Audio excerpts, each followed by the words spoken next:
नाम आ रहा है, इसमें ताजिकिस्तान का नाम आ रहा है और ऑब्वियसली अमेरिका का भी इसमें एक रोल है इन पूरी चीज़ों को डिफ़ाइन करने में। और इसमें दाइश ने रिस्पॉन्सिबिलिटी क्लेम की है। रूस ने इस हवाले से तकरीबन 11 मुश्तबा अफराद को हिरासत में ले लिया है। अमेरिका की सपोर्ट है और वो अमेरिका का ऑर्गन है, बनाया ही तुर्की और अमेरिका ने था। तो फिर इसको ये अटैक जो करता है ये अमेरिका के इशारे पे करता है। मॉस्को के कॉन्सर्ट हॉल में दहशतगर्द हमले में 143 हलाकतों पर रूस में यौम सोग मनाया जा रहा है। आना कि अल्लाह ताला ने कुरान में फरमाया कि जिसने एक इंसान की जान बचाई उसने पूरी इंसानियत की जान बचाई। उसने एक नाजायज का कत्ल किया तो इसलिए पूरी इंसानियत का कत्ल किया।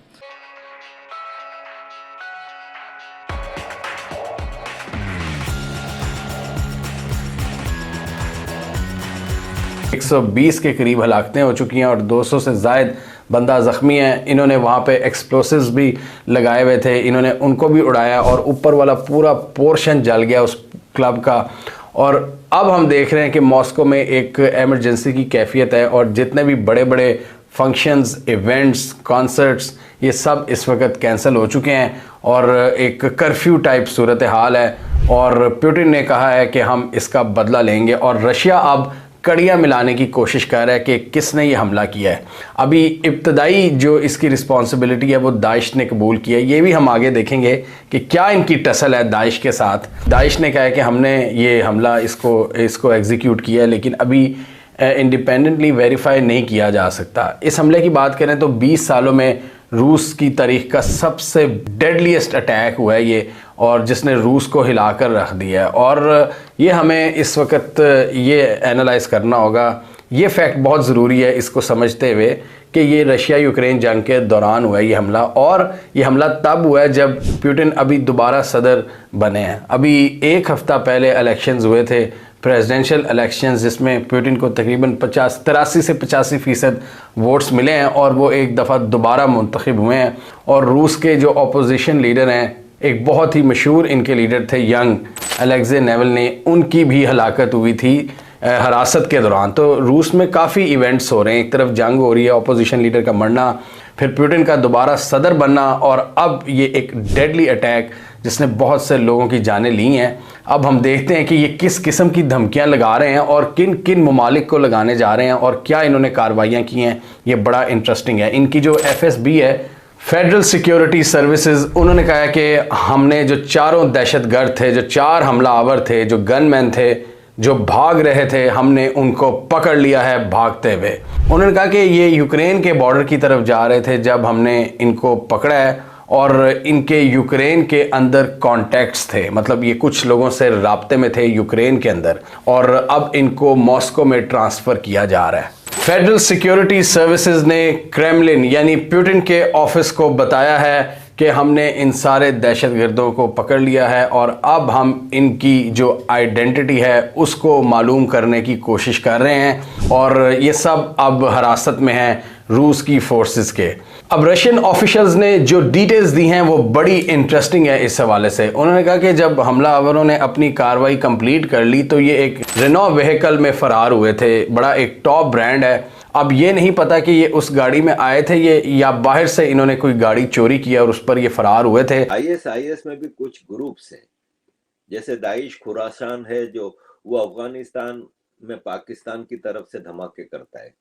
अफगानिस्तान की तालिबान सरकार अरसे से कह रही है कि ये दाइश खुरासान पाकिस्तान की तरफ से अफगानिस्तान में हमले करता है। अभी 2 दिन पहले कंधार में इन्होंने बम ब्लास्ट किया था। तो ये है कि सीधी सी बात है कि ये रशिया को छेड़ा गया है और रशिया के इस वक्त जो मुख्तलिफ बयानात आ रहे हैं मुख्तलिफ मिनिस्टर्स के और मुख्तलिफ क्वार्टर से, वो यही कह रहे हैं कि व्लादिमीर ज़ेलेंस्की तो गया और ज़ेलेंस्की की अब कोई लाइफ गारंटी नहीं है, उसके मिनिस्टर्स की कोई लाइफ गारंटी नहीं है, क्योंकि अब उन्होंने इतना बड़ा काम कर दिया कि आप ये रशिया है ये बिल्कुल जवाब देगा।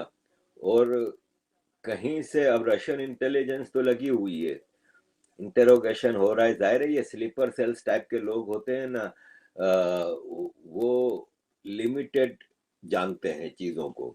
उनको एक ऑर्डर देने वाला आदमी होता है, ऊपर कौन है उनको नहीं पता होता। तो बात खुल के सामने आएगी नहीं कि पीछे कौन है, हाई लेवल पे कौन इनको चला रहा है, किसने ये धमाके की वो की थी, रशिया के जो टेररिस्ट अटैकर्स की। लेकिन end of the day after all Russian intelligence है वो इसके पीछे लगी हुई है, और कहीं ना कहीं से चीजें आएंगी। और अगर इसके पीछे रशिया ने ये साबित कर दिया, वैसे भी रशिया काफी अरसे से कह रहा है कि यूरोपियन फोर्सेस है ना, फ्रांस, इंग्लैंड, जर्मनी की फौजें, पोलैंड की फौजें यूक्रेन में लड़ रही हैं। और ये बार बार रशिया ने कहा है कि अगर साबित हो गया कि यूरोप की कोई फौज यूक्रेन में कदम भी रख गई है तो हम फिर यूरोप के शहरों को टारगेट करेंगे और हम न्यूक्लियर वार के लिए तैयार हैं, इस तरह की चीजें कह रहा है। तो ये फिर वर्ल्ड वार की तरफ चीजें जा रही हैं। अब वर्ल्ड वार कौन कराना चाह रहा है ये ज्यादा मुश्किल सवाल नहीं है। आपको अच्छी तरह पता है कि कोविड कौन लेके आया था। कोविड लाने का मकसद था कि जो फार्मास्यूटिकल और इंटरनेशनल कॉरपोरेट सेक्टर है उनके मकासद थे। इसी तरह वर्ल्ड वार होने से अमेरिका ये समझता है कि हम तो इतना दूर हैं, हमें नुकसान होगा, इतना नहीं होगा, यूरोप और एशिया और ये सब तबाह होंगे। तो हम तो मजम्मत करते हैं और ऐसा नहीं होना चाहिए। अगर जिन्होंने भी किया उनको कैफरे किरदार तक पहुंचाना चाहिए, उनको सज़ा मिलनी चाहिए इसकी। बिल्कुल सही सर। आपको पता है कि ये कंडेम किसने किया, ये किन लोगों ने कहा है कि ये इस जो उनसे बम ब्लास्ट किया इसके जिम्मेदार कौन है, आपको पता है कौन है? नहीं, मुझे नहीं लम सर इसकी जिम्मेदारी ली है ISIS ने। ये पता किधर की तंजीम है? ISI ISIS नहीं, उसका नहीं मेरे। ये सर इराकी और यमन की ये तंजीम है जो कि कहीं भी जहादी तंजीम है, कहीं भी कुछ हो तो जाकर कई मुसलमानों के साथ जुल्म हो तो वहाँ पर जाकर उनकी मदद करती है। तो आप मुझे बताएं, मुसलमानों की पहला इमेज दुनिया में बहुत कितना अच्छा है? असल में अगर उन्होंने ये कबूल किया है कि जी हमने किया है, तो मुझे लगता है वो मुसलमान ही नहीं है। अच्छा, क्योंकि अगर कोई मुसलमान का कत्ल कर रहा है तो वो मुसलमान तो हो ही नहीं सकता ना। मुसलमान का नहीं कर रहा। अब यहाँ पर तो रशिया के अंदर किया वो तो सारे क्रिश्चियंस हैं।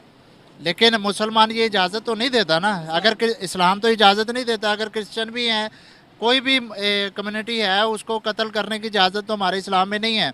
हाँ, अगर कोई दहशतगर्द हैं, अगर कोई ऐसे लोग हैं जो मुसलमानों का कत्लेआम कर रहे हैं, तो उनके ख़िलाफ़ जहाद करना तो मुसलमान को कुरान में कहा गया कि जहाद करें, जैसे फ़लस्तीन में हो रहा है, ठीक है, इसराइल कर रहा है, तो वहाँ पे करना चाहिए ना असल में।